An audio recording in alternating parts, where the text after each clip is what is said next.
to continue for a while. Now, if you look at the feeder bands, just when you think they're going to end, the system continues to fire up more rainfall and bring it in from the Gulf. The center of Harvey here has only moved 60 miles in the last 36 hours.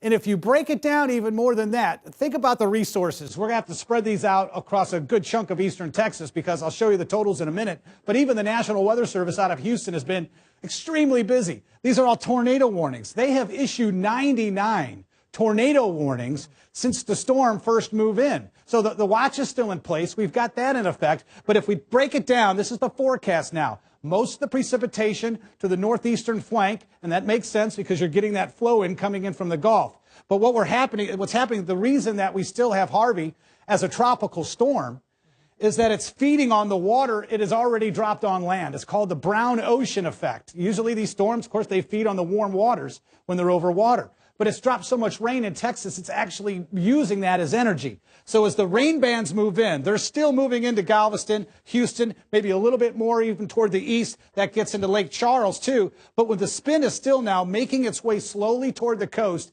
here's the next concern. And the computer models hinted at this just the other day. It moves almost back to where it made landfall and then slides offshore. Stays at tropical storm status. Many times by now, this would have been a tropical depression or even the remnants of. But even with that said, it doesn't matter in this case. This is a different type of storm. It's got its own characteristics because it's so close to a water, it's dropped so much and it's stalled. Now that it moves over water, it's like taking an engine starter and spraying in an old lawnmower that won't crank up. If you ever try to do that and you give it a good crank, it feeds on those warm waters, so it will sustain its strength. And where does it go in the next 120 hours? Back over the Houston area.